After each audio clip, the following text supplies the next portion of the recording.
Hello students, ಜನವರಿ ತಿಂಗಳ monthly magazine ಅನಾಲಿಸಿಸ್ಗೆ ನಿಮ್ಗೆಲ್ರಿಗೂ ಸ್ವಾಗತ. ಇವತ್ತು ನಾವು ಸೈನ್ಸ್ ಅಂಡ್ ಟೆಕ್ನಾಲಜಿ ಬಗ್ಗೆ ಡಿಸ್ಕಸ್ ಮಾಡ್ತಾ ಇದ್ದೇವೆ. ನಮ್ಮ ಫೋಕಸ್ ಮುಖ್ಯವಾಗಿ ಫಿಲಿಮ್ಸ್ ಆಗಿರುತ್ತೆ.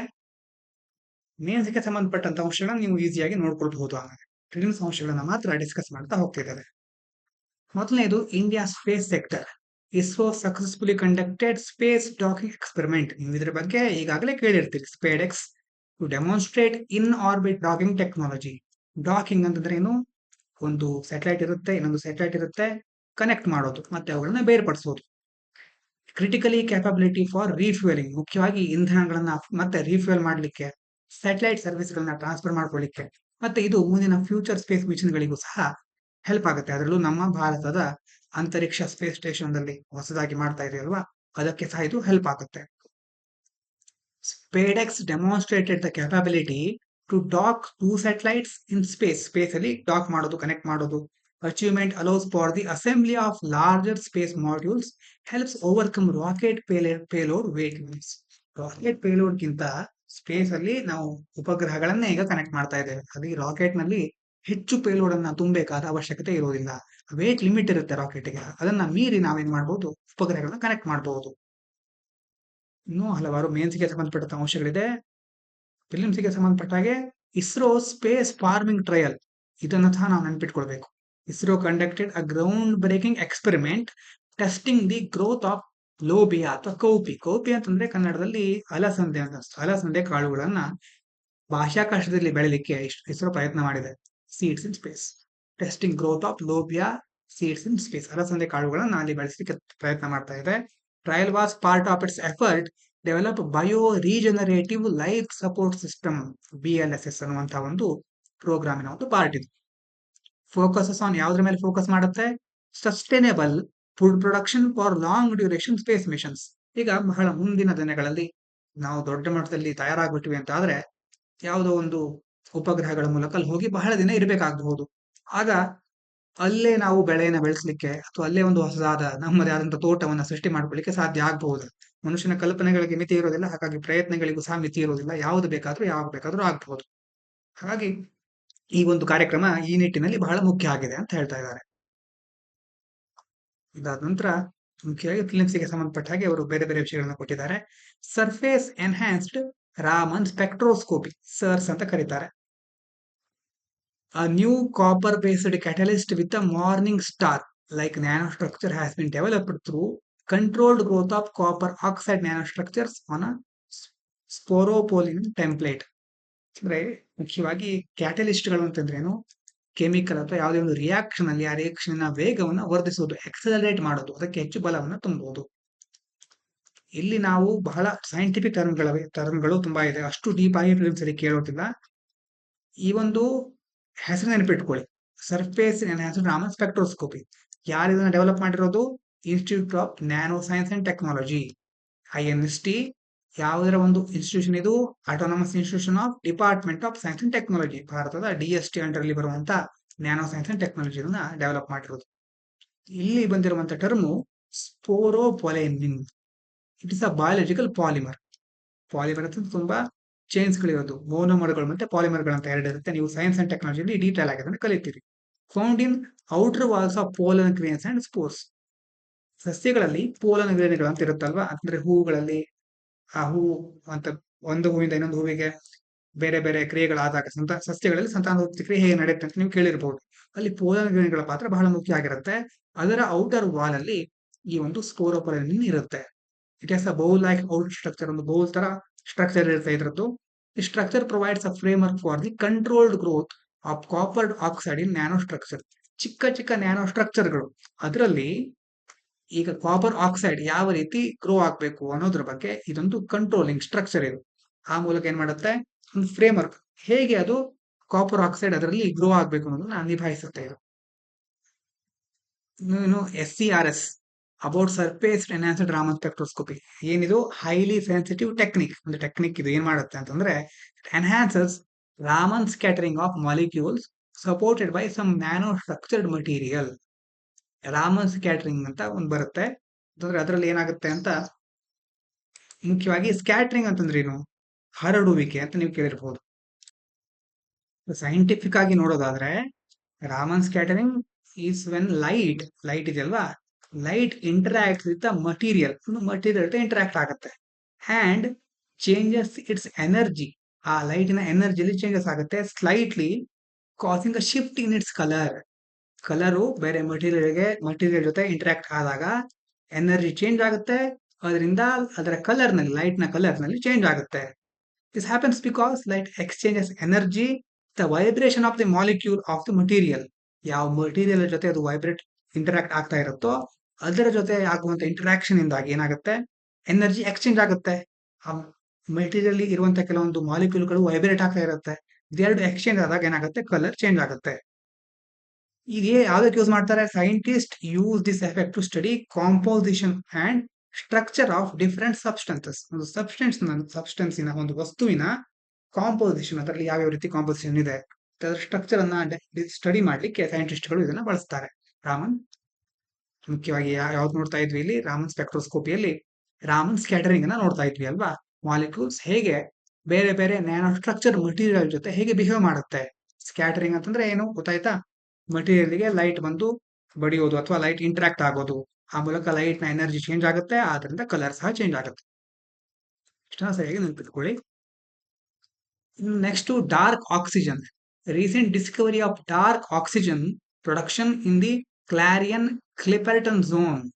ಎಲ್ಲ ಬರುತ್ತೆ ಅಂತ ಸರಿಯಾಗಿ ನೆನ್ಪಿಟ್ಕೊಳ್ಳಿ. ಇದು ಪೆಸಿಫಿಕ್ ಓಷನ್ ಅಲ್ಲಿ ಬರೋದು. ಇಲ್ಲಿ ನೋಡಿ, ಕ್ಲಾರಿಯನ್ ಫ್ರಾಕ್ಚರ್ ಝೋನ್, ಕ್ಲಿಪರ್ಟನ್ ಫ್ರಾಕ್ಚರ್ ಝೋನ್. ಮೇಲ್ಗಡೆ ಹವಾಯಿ ಇದೆ, ಕೆಳಗಡೆ ಪೆಸಿಫಿಕ್ ಓಷನ್ ಇದೆ, ಈ ಕಡೆ ಯುನೈಟೆಡ್ ಸ್ಟೇಟ್ಸ್ ಇದೆ, ಇಲ್ಲಿ ಬರೋದು ರಷ್ಯಾ, ಇಲ್ಲಿ ಆಸ್ಟ್ರೇಲಿಯಾ, ಈ ಕಡೆ ಯಾವ್ದು ಬರುತ್ತೆ, ಸೌತ್ ಅಮೆರಿಕಾ ಬರುತ್ತೆ. ಎಲ್ಲದರ ಮಧ್ಯದಲ್ಲಿ ಪೆಸಿಫಿಕ್ ಓಷನ್ ಇದೆ, ಅದರಲ್ಲಿ ಇರೋದು ಕ್ಲಾರಿಯನ್ ಕ್ಲಿಪರ್ಟನ್ ಝೋನ್ ಅಂತ. ಅಲ್ಲಿ ಏನು ಕಂಡುಹಿಡಿದಿದ್ದಾರೆ, dark oxygen. It has challenged conventional understanding that oxygen generation is solely tied to photosynthesis which requires sunlight.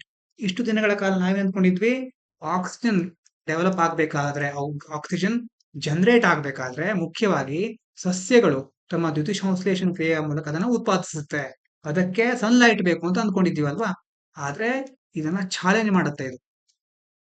Dark oxygen ಬಗ್ಗೆ ನಾವು ತಿಳ್ಕೊಳ್ಳೋದಾದ್ರೆ, refers to oxygen being produced deep below the ocean surface without sunlight or photosynthesis. ನೋಡಿ correct ಆಗಿ ನೋಡ್ಕೊಳ್ಳಿ, photosynthesis ಸಹ ನಡೆಯೋದಿಲ್ಲ ಅಲ್ಲಿ, ಯಾಕಂದ್ರೆ sunlight ಇರೋದಿಲ್ಲ.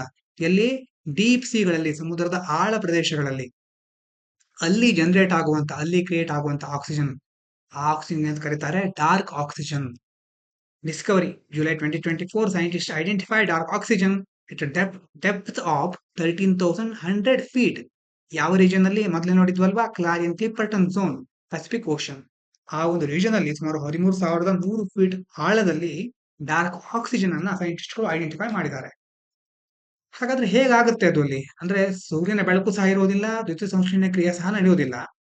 ಹೇಗೆ ಡಾರ್ಕ್ ಆಕ್ಸಿಜನ್ ಪ್ರೊಡಕ್ಷನ್ ಆಗುತ್ತೆ, mechanism of dark oxygen production.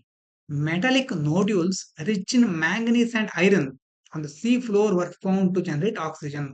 ಚಿಕ್ಕ ಚಿಕ್ಕ ಮೆಟಲಿಕ್ಗಳು ಅಂತಂದ್ರೆ ಲೋಹಗಳ ನೋಡ್ಯುಲ್ಗಳು ಅಥವಾ ಲೋಹಗಳ ಚಿಕ್ಕ ಚಿಕ್ಕ ಭಾಗಗಳು, ಯಾವುದರಲ್ಲಿ ಮುಖ್ಯವಾಗಿ ಮ್ಯಾಂಗನೀಸ್ ಮತ್ತೆ ಐರನ್, ಈ ಒಂದು ಅಂಶ ಹೆಚ್ಚಿದ್ರೆ ಅದರಿಂದ ಆಕ್ಸಿಜನ್ ಜನರೇಟ್ ಆಗ್ತಾ ಇದೆ ಅಂತ ಸ್ಟಡಿ ಹೇಳ್ತಾ ಇದೆ. Oxygen production occurs through electrochemical activity by splitting water H2O molecule C water into hydrogen and oxygen. ನೋಡಿ, ಅವಾಗ ಹೇಳಿದ್ಲ್ವಾ ಹೈಡ್ರೋಲಿಸಿಸ್ ಅಂತ ಒಂದು ಟರ್ಮ್ ಬಂದಿತ್ತು ಹಿಂದಿನ ದಿನಗಳಲ್ಲಿ, ನೀವು ಕೇಳಿರಬಹುದು. ಈಗ ಇಲ್ಲೂ ಸಹ ಏನಾಗ್ತಾ ಇದೆ, H2O ಮಾಲಿಕ್ಯೂಲ್ ಅಲ್ಲಿ, H2O ಅಂತಂದ್ರೆ ವಾಟರ್, ವಾಟರ್ ಅಲ್ಲಿ ಹೈಡ್ರೋಜನ್ ಸಹ ಇದೆ, ಆಕ್ಸಿಜನ್ ಸಹ ಇದೆ. ಇದೆರಡು ಸ್ಪ್ಲಿಟ್ ಆಗುತ್ತೆ, ಸ್ಪ್ಲಿಟ್ ಆದಾಗ ಹೈಡ್ರೋಜನ್ ಬೇರೆ ಆಗುತ್ತೆ, ಆಕ್ಸಿಜನ್ ಬೇರೆ ಆಗುತ್ತೆ. ಆಕ್ಸಿಜನ್ ಈಗ ಆಕ್ಸಿಜನ್ ಜನರೇಟ್ ಆಯ್ತಲ್ವಾ, ಯಾವ್ದನ್ನ ಜನರೇಟ್ ಆಗುತ್ತೆ, ಎಲೆಕ್ಟ್ರೋಕೆಮಿಕಲ್ ಆಕ್ಟಿವಿಟಿ, ವಾಟರ್ ಸ್ಪ್ಲಿಟ್ ಆಗೋದ್ರಿಂದ. ಇವನ್ ಇಂದ ಅಬ್ಸೆನ್ಸ್ ಆಫ್ ಲೈಟ್, ಇದು ಮುಖ್ಯ, ಸೂರ್ಯನ ಬೆಳಕಿನ ಒಂದು ಸಹಾಯ ಇಲ್ಲದೆ ಆಕ್ಸಿಜನ್ ಜನರೇಟ್ ಆಗ್ತಾ ಇದೆ. ಡಾರ್ಕ್ ಆಕ್ಸಿಜನ್ ಅಂದ್ರೆ ಏನಂತ ಗೊತ್ತಾಯ್ತಲ್ವಾ, ಅದು ನೆನ್ಪಿಟ್ಕೊಳ್ಳಿ. ಯಾವ ರೀಜನ್ ಅಲ್ಲಿ ಆಯ್ತು, ಪೆಸಿಫಿಕ್ ಓಷನ್ ನಲ್ಲಿ ಇರುವಂತಹ ಕ್ಲಾರಿಯನ್ ಕ್ಲಿಪರ್ಟನ್ ಝೋನ್. ಇದಕ್ಕೆ ಫೋಟೋಸಿಂಥೆಸಿಸ್ ಹಾಗೂ ಸನ್ಲೈಟ್ ನ ಅವಶ್ಯಕತೆ ಇರುವುದಿಲ್ಲ. ಅಬೌಟ್ ಕ್ಲಾರಿಯನ್ ಕ್ಲಿಪರ್ಟನ್ ಝೋನ್, ಇದರ ಬಗ್ಗೆ ನೋಡ್ಕೊಳ್ಳಿ. A vast plain in the North Pacific ocean.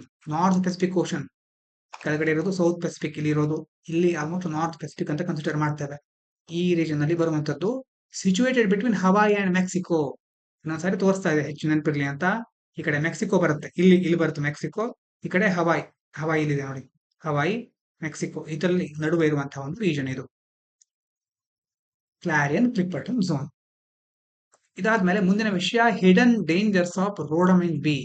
ರೋಡಮಿನ್ B ಬಗ್ಗೆ ಇದನ್ನ ನೋಡಿದಿರಲ್ವಾ ನೀವು? ಇದೇನು ನಿಮ್ ಕಡೆ ಏನಂತ ಕರೀತಾರೆ? ಕಮೆಂಟ್ ಮಾಡಿ. Recent studies have identified that rhodamine B can cause DNA damage. Rhodamine B ಇಂದ ಡಿಎನ್ಎ ಡ್ಯಾಮೇಜ್ ಆಗುತ್ತೆ, leading to mutations and potentially triggering cancerous growth. ಇದೇ ರೋಡಮಿನ್ ಬಿ ಅಲ್ಲ, ಇದಕ್ಕೆ ಮುಂದೆ ಬೇರೆ ಬೇರೆ ಹೆಸರುಗಳಿದೆ, ಆದ್ರೆ ಇಲ್ಲಿ ಹೇಳ್ತಾ ಇರೋದು ರೋಡಮಿನ್ ಬಿ ಬಗ್ಗೆ. ಇದರಿಂದ ಏನಾಗುತ್ತೆ? ಮ್ಯೂಟೇಷನ್ಸ್, ಜೀನ್ ಅಲ್ಲಿ ಚೇಂಜಸ್ ಆಗೋದು, triggering cancerous growth, cancer cancer ಸೆಲ್ಗಳು ದೇಹದಲ್ಲಿ ಡೆವಲಪ್ ಆಗಬಹುದು, ಡಿಎನ್ಎ ಡ್ಯಾಮೇಜ್ ಆಗುತ್ತೆ. ಏನಿದು ರೋಡಮಿನ್ ಬಿ ಅಂತಂದ್ರೆ ಸಿಂಥೆಟಿಕ್ ಡೈ. ಸಿಂಥೆಟಿಕ್ ಅಂತಂದ್ರೆ ಲ್ಯಾಬ್ ಅಲ್ಲಿ ತಯಾರು ಮಾಡಿರುವಂತ ಒಂದು ಬಣ್ಣ. ಯಾವ್ದ್ರಲ್ಲಿ ಯೂಸ್ ಮಾಡ್ತಾರೆ? ಮೇನ್ಲಿ ಯೂಸ್ಡ್ ಟೆಕ್ಸ್ಟೈಲ್ಸ್, ಬಟ್ಟೆಗಳಲ್ಲಿ, ಪೇಪರ್. ಪೇಪರ್ ಅಂತಂದ್ರೆ ನಮ್ಮ ಪುಸ್ತಕ ಅಥವಾ ಹಾಳೆಗಳನ್ನ ತಯಾರು ಮಾಡೋದ್ರಲ್ಲಿ, ಅಂಡ್ ಲೆದರ್ ಇಂಡಸ್ಟ್ರೀಸ್, ಚರ್ಮದ ಬೇರೆ ಬೇರೆ ಉದ್ಯಮಗಳಿರುತ್ತಲ್ವ ಅದರಲ್ಲಿ. But it has been ಇಲ್ಲಿಗಲಿ used in food products. ಈ ಫುಡ್ ಪ್ರಾಡಕ್ಟ್ಸ್ ಯಾವುದು? ಇದು ಸಹ ಫುಡ್ ಪ್ರಾಡಕ್ಟ್ ಅಲ್ವಾ ನಿಮ್ ಕಡೆ? ಇದಕ್ಕೆ ಬೇರೆ ಬೇರೆ ಹೆಸರುಗಳಿಂದ ಕರೀತಾರೆ. ಆ ಫುಡ್ ಪ್ರಾಡಕ್ಟ್ ಅಲ್ಲಿ ಸಹ ಇದನ್ನ ಯೂಸ್ ಮಾಡ್ತಾರೆ. Posing severe health risk. ಅದರಿಂದ ಅಂತ ಆಹಾರವನ್ನು ಸೇರಿಸೋದ್ರಿಂದ ಆರೋಗ್ಯದ ಮೇಲೆ ದೊಡ್ಡ ಮಟ್ಟದ ಅಪಾಯ ಎದುರಾಗ್ಬಿಡುತ್ತೆ. ಮತ್ತೆ ಇದೆಲ್ಲ ಮೇನ್ಸಿಗೆ ಸಂಬಂಧಪಟ್ಟಂತಹ ವಿಷಯಗಳು. ಆಕ್ಸಿಡೆಂಟ್ ಏನೇನಾಗುತ್ತೆ ಎಫೆಕ್ಟ್? ಆಕ್ಸಿಡೇಟಿವ್ ಸ್ಟ್ರೆಸ್ ಆಗುತ್ತೆ, ಸೆಲ್ ಇಂಜುರಿ ಆಗುತ್ತೆ, ಡಿಎನ್ಎ ಡ್ಯಾಮೇಜ್ ಆಗುತ್ತೆ, ಟ್ಯೂಮರ್ ಡೆವಲಪ್ಮೆಂಟ್ ಆಗಬಹುದು. ಮತ್ತೆ ಅದಾದ್ಮೇಲೆ permitted colouring agents in India. ಇದನ್ನ ಒಂದ್ಸರಿ ನೋಡ್ಬಿಡೋಣ. ಯಾವ್ಯಾವ ಕಲರಿಂಗ್ ಏಜೆಂಟ್ ಅನ್ನ ಭಾರತದಲ್ಲಿ ಅಲೋ ಮಾಡಿದ್ದಾರೆ. Regulations according to FSSAI's food products standards food additives regulation 2011. Food products ಗಳಲ್ಲಿ ಯಾವ ರೀತಿ ಅಡಿಟಿವ್ಸ್ ಗಳನ್ನ ಬೇರೆ ಬೇರೆ ಸೇರಿಸ್ತಾರಲ್ವಾ, ಅದನ್ನ ಯಾವ ರೀತಿ ಸೇರಿಸಬಹುದು, ಎಷ್ಟು ಸೇರಿಸಬಹುದು ಅನ್ನೋದ್ರ ಬಗ್ಗೆ ಇರುವಂತಹ ನಿಯಂತ್ರಕ ಕ್ರಮಗಳು. ಅದರ ಪ್ರಕಾರ only permitted synthetic colouring agents can be used. ಕೆಲವು ಕಲರಿಂಗ್ ಏಜೆಂಟ್ಗಳನ್ನ, ಬಣ್ಣಗಳನ್ನ ಮಾತ್ರ ಯೂಸ್ ಮಾಡಬಹುದು. ಯಾವುದು? ರೆಡ್. ಅದಕ್ಕೆ ಬೇರೆ ಬೇರೆ ಹೆಸರಿದೆ ಅಂತಂದ್ರೆ ಪರ್ಮಿಟೆಡ್ ಪಾನ್ಸಿ ಅಂತ ಪ್ರೊನೌನ್ಸ್ ಮಾಡಬಹುದು, ಪಾನ್ಸಿ 4R, ಕಾರ್ಮೋಸಿನ್, ಎರಿಥ್ರೋಸಿನ್. ಮತ್ತೆ ಯೆಲ್ಲೋ ಅಲ್ಲಿ ಟಾಟಾಸೈನ್, ಸನ್ಸೆಟ್ ಯೆಲ್ಲೋ. ಬ್ಲೂ ಅಲ್ಲಿ indigo carmine, brilliant blue. Green ಅಲ್ಲಿ ಫಾಸ್ಟ್ ಗ್ರೀನ್, FCF. ನಾವು ಮುಖ್ಯವಾಗಿ ಇಷ್ಟು ನೆನ್ಪಿಟ್ಕೊಳ್ಳೋಣ: red, yellow, blue, green. RBG, ರಿಬ್ಜಿ, ಏನು RYBG. ಇಷ್ಟೊಂದು ನೆನ್ಪಿಟ್ಕೊಳ್ಳೋಣ. RYBG, ಇಷ್ಟು 4 ಕಲರ್ಗಳು ಯೂಸ್ ಮಾಡಬಹುದು. ಅದರಲ್ಲಿ ಬೇರೆ ಬೇರೆ ವಿಧಗಳಿದೆ: ರೆಡ್, ಯೆಲ್ಲೋ, ಬ್ಲೂ, ಗ್ರೀನ್. ರಿಬ್ಜಿ ಅಂತ ನೆನಪಿಟ್ಕೊಂಡ್ರು ಆಗುತ್ತೆ. Resurgence of polio. ಮುಂದಿನ ವಿಷಯ, World Health Organization reports in environmental samples and cases of wild polio virus and vaccine derived polio virus.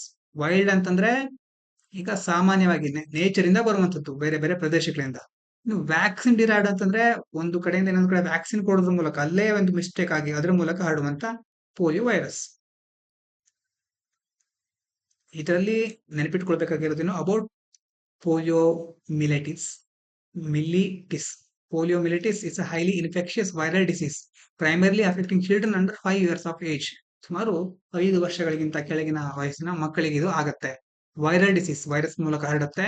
Transmission ನೋಡೋದಾದ್ರೆ it spreads mainly through person to person contact via the faecal oral route. ನಮ್ಮ ಮಲಮೂತ್ರ ದ್ವಾರ ಮತ್ತೆ ನಾವು ಆಹಾರ ಸೇವಿಸ್ತೇವಲ್ವಾ, ಈಗ ಈ 2 ಭಾಗಗಳಿಂದ ಅದು ಸ್ಪ್ರೆಡ್ ಆಗುತ್ತೆ. Less commonly through contaminated food or water. ನಾವು ಸೇವಿಸ್ತಕ್ಕಂಥ ಆಹಾರ ಮತ್ತೆ ಕಲುಷಿತವಾದಂತಹ ನೀರಿನ ಮೂಲಕ ಸಹ ಇದು ಹರಡುತ್ತೆ.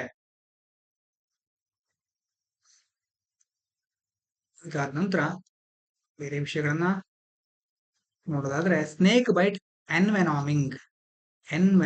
ಸ್ನೇಕ್ ಬೈಟ್ ಅಂತಂದ್ರೆ ಹಾವು ಕಚ್ಚೋದು.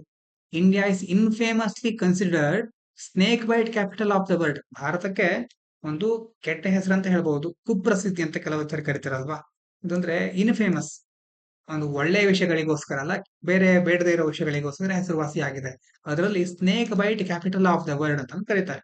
ಅತಿ ಹೆಚ್ಚು ಜನ ಹಾವು ಕಚ್ಚೋದ್ರಿಂದ ಸಾವನ್ನಪ್ತಾರೆ ಅಥವಾ ಬೇರೆ ಬೇರೆ ತೊಂದರೆಗಳಿಗೆ ಒಳಗಾಗ್ತಾರೆ.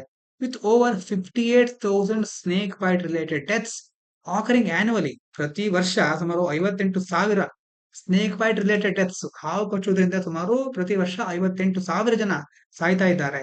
ಇದರಿಂದಾಗಿ ಏನ್ ಹೆಸರು ಬಂದಿದೆ? Snake bite capital of the world ಅನ್ನುವಂತ ಹೆಸರು ಬಂದಿದೆ. ಸ್ನೇಕ್ ಬೈಟ್ ಎನ್ವನಾಮಿಂಗ್ ಅಂತ ಬಂದಿದೆಲ್ಲ ಟರ್ಮ್. ಅದೇನು? Potentially life threatening disease following the bite of venomous snake resulting in medical issues. which can lead to death or permanent impairment if timely and appropriate treatment is not given. ಅಂದ್ರೆ ಈಗ ಒಂದು ವ್ಯಕ್ತಿಗೆ ಹಾವು ಕಚ್ಚುತ್ತೆ. ಕಚ್ಚಿದಾಗ ಏನಾಗುತ್ತೆ, ಅವರ ದೇಹದಲ್ಲಿ ಬೇರೆ ಬೇರೆ ಬದಲಾವಣೆಗಳಾಗುತ್ತೆ, ಕೆಲವು ಸಾವನ್ನಪ್ಪಬಹುದು, ಮತ್ತೆ ಮೆಡಿಕಲ್ ಇಶ್ಯೂಸ್ಗಳಾಗುತ್ತೆ, ಡಿಸೀಸ್ಗಳು ಕೆಲವೊಂದು ಬರಬಹುದು ಅವರಿಗೆ. ಕೆಲವರು ತುಂಬಾ ಬಹಳ ದಿನಗಳ ಕಾಲ ಅದರ ಉರಿಯನ್ನು ಅನುಭವಿಸಬಹುದು, ಡೆತ್ ಆಗುತ್ತೆ, ಅಥವಾ ಪರ್ಮನೆಂಟ್ ಇಂಪೈರ್ಮೆಂಟ್ ಅಂದ್ರೆ ದೇಹದಲ್ಲಿ ಸಂಪೂರ್ಣವಾಗಿ ಕೆಲವೊಂದು ಭಾಗ ನಿಷ್ಕ್ರಿಯಗೊಳ್ಳಬಹುದು. ಒಂದು ವೇಳೆ ಆವಾಗ ಏನಾಗುತ್ತೆ, ಅವರಿಗೆ ಸರಿಯಾದ ಸಮಯದಲ್ಲಿ ಚಿಕಿತ್ಸೆ ನೀಡದೇ ಇದ್ರೆ. ಅಂತಂದ್ರೆ ಹಾವು ಕಚ್ಚಿದ ತಕ್ಷಣ ಅದಕ್ಕೆ ಬೇರೆ ಬೇರೆ ಹಳ್ಳಿಯಲ್ಲಿ ಬೇರೆ ಬೇರೆ ಔಷಧಿಗಳಿರುತ್ತೆ. ಅದೇ ರೀತಿ ನಗರಗಳಲ್ಲೂ ಸಹ ವೈದ್ಯರ ಹತ್ರ ಹೋಗ್ಬೇಕಾಗಿರುತ್ತೆ. ಒಂದ್ ವೇಳೆ ಹಾಗಾಗದೇ ಇದ್ರೆ ಏನಾಗ್ಬಿಡುತ್ತೆ, ಸಾವನ್ನಪ್ಪಬಹುದು ಅಥವಾ ಜೀವನ ಪೂರ್ತಿ ಯಾವ್ದಾದ್ರು ನೋವನ್ನ ಅನುಭವಿಸ್ಬೇಕಾಗಬಹುದು. ಇದಕ್ಕೆ ಸ್ನೇಕ್ ಬೈಟ್ ಎನ್ವನಾಮಿಕ್ ಅಂತ ಕರೀತಾರೆ. Cocktail of toxic proteins. Snake venom is a cocktail of toxins immobilising the human body by releasing. Snake bite, ಹಾವು ಕಚ್ಚುವುದರಿಂದ ಬೇರೆ ಬೇರೆ ರೀತಿಯ ಟಾಕ್ಸಿನ್ಗಳು ಅಂದ್ರೆ ವಿಷಕಾರಿ ಅಂಶಗಳು ದೇಹಕ್ಕೆ ಬಿಡುಗಡೆ ಆಗುತ್ತೆ. ಅದರಲ್ಲಿ ಹೆಮೋಟಾಕ್ಸಿನ್ಸ್ ಇದೇನ್ ಮಾಡುತ್ತೆ, destroys blood cells and disrupts clotting. ನಮ್ಮ ಬ್ಲಡ್ ಸೆಲ್ಗಳನ್ನ ಡಿಸ್ಟ್ರಾಯ್ ಮಾಡಿಬಿಡೋದು, ಕ್ಲಾಟಿಂಗ್ ಆಗೋದೇ ಇಲ್ಲ, ರಕ್ತ ಹೆಪ್ಪುಗಟ್ಟೋದೇ ಇಲ್ಲ. ನ್ಯೂರೋಟಾಕ್ಸಿನ್ಸ್ ಇದೇನ್ ಮಾಡುತ್ತೆ, blocks nerve signals and paralyses. ನರವ್ಯೂಹ ಇದೆಯಲ್ವಾ, ಅದ್ರ ಮೇಲೆ ಅದನ್ನ ಬ್ಲಾಕ್ ಮಾಡಿ ನಮ್ಮನ್ನ ಪಾರ್ಶ್ವವಾಯುವಿಗೆ ಸಹ ಒಳಗಾಗುವಂತೆ ಮಾಡಬಹುದು. ಸೈಟೋಟಾಕ್ಸಿನ್ಸ್ ಏನ್ ಮಾಡುತ್ತೆ, dissolves tissue at the bite site. ಆ ಒಂದು ಕಚ್ಚಿದ ಜಾಗದಲ್ಲಿ ಬೇರೆ ಬೇರೆ ಅಂಗಾಂಶಗಳಿರುತ್ತೆ, ಟಿಶ್ಯೂಗಳಿರುತ್ತೆ, ಸಂಪೂರ್ಣವಾಗಿ ನಾಶ ಆಗ್ಬಿಡುತ್ತೆ, ಡಿಸಾಲ್ವ್ ಆಗ್ಬಿಡುತ್ತೆ. 3 ಟಾಕ್ಸಿನ್ಗಳನ್ನು ನೆನಪಿಟ್ಕೊಳ್ಳಿ. ಯಾವುದಕ್ಕೆ ಸಂಬಂಧಪಟ್ಟಿದ್ದು, ಸ್ನೇಕ್ ಬೈಟ್ಗೆ, ಹಾವು ಕಚ್ಚೋದಕ್ಕೆ ಸಂಬಂಧಪಟ್ಟಿದ್ದು. WHO has categorized snake bite envenoming as a neglected tropical disease globally. ಅಂದ್ರೆ ಟ್ರಾಪಿಕಲ್ ರೀಜನ್ ಅಂತ ನೀವು ಗೊತ್ತಿರಬಹುದು, ಜಿಯೋಗ್ರಫಿಲಿ ಕಲಿತೀರ. ಆ ಟ್ರಾಪಿಕಲ್ ರೀಜನ್ ನಲ್ಲಿ ಕಂಡು ಬರುವಂತಹ ಡಿಸೀಸ್ ಇದು. ನೆಗ್ಲೆಕ್ಟೆಡ್ ಅಂತ ಯಾವ್ದಕ್ಕೋಸ್ಕರ ಕರೀತಾರೆ, ಡೆವಲಪ್ಡ್ ಕಂಟ್ರೀಸ್ ಗಳು ಏನ್ ಮಾಡುತ್ತೆ, ಅವು ಆ ದೇಶಗಳಲ್ಲಿ ಬಂದಂತಹ ರೋಗಗಳ ಬಗ್ಗೆ ಮಾತ್ರ ಹೆಚ್ಚು ಫೋಕಸ್ ಮಾಡ್ತವೆ, ಅದರ ಬಗ್ಗೆ ಸಪೋರ್ಟ್ ಮಾಡುತ್ತೆ. ಆದ್ರೆ ಈ ಭಾರತ, ಆಫ್ರಿಕಾದಲ್ಲಿ ಕೆಲವೊಂದು ರೋಗಗಳು ಕಂಡು ಬರುತ್ತೆ. ಇವು ಆ ಒಂದು ದೇಶಗಳಲ್ಲಿ ಕಂಡು ಬರೋದಿಲ್ಲ. ಯಾಕಂತಂದ್ರೆ ಟ್ರಾಪಿಕಲ್ ರೀಜನ್ ಗೆ ಸಂಬಂಧಪಟ್ಟ ಹಾಗೆ ಮಾತ್ರ ಕಂಡು ಬರೋದು. ಈ ಪ್ರದೇಶದ ವಾತಾವರಣ, ಈ ಪ್ರದೇಶದ ಉಷ್ಣತೆ, ಇಲ್ಲಿನ ಒಂದು ಪರಿಸರ, ಇದಕ್ಕೆ ಸಂಬಂಧಪಟ್ಟ ಹಾಗೆ ಮಾತ್ರ ಕಂಡು ಬರೋದ್ರಿಂದ ಬೇರೆ ಡೆವಲಪ್ಡ್ ಕಂಟ್ರೀಸ್ ಗಳಲ್ಲಿ, UK, US ಇಲ್ಲೆಲ್ಲ ಅದು ಕಂಡು ಬರೋದಿಲ್ಲ. ಹಾಗಾಗಿ ಅವರು ಇದನ್ನ ನೆಗ್ಲೆಕ್ಟ್ ಮಾಡ್ತಾರೆ. ಇದಕ್ಕೆ ಬೇಕಾದ ಸಹಾಯವನ್ನ, ವ್ಯಾಕ್ಸಿನ್ ಗಳನ್ನ ಡೆವಲಪ್ ಮಾಡ್ಲಿಕ್ಕೆ ಹೆಲ್ಪ್ ಮಾಡೋದಿಲ್ಲ. ಇಷ್ಟು ನೀವು ನೆನಪಿಟ್ಕೊಳ್ಬೇಕಾಗಿರೋದು. ಮತ್ತೆ India, snake bite capital of the world. India is home to more than 300 species of snakes. ಭಾರತದಲ್ಲಿ 300ಕ್ಕಿಂತ ಹೆಚ್ಚು ಹಾವಿನ ಪ್ರಭೇದಗಳಿದೆ. Of which more than 60 are venomous. ಅದರಲ್ಲಿ ಕ್ಕಿಂತ ಹೆಚ್ಚು ವಿಷಕಾರಿ ಹಾವುಗಳು. Ranging from mild to high. ಸ್ವಲ್ಪ ವಿಷದಿಂದ ದೊಡ್ಡ ಮಟ್ಟದ ವಿಷವನ್ನು ಸಹ ಹೊಂದಿರಬಹುದು.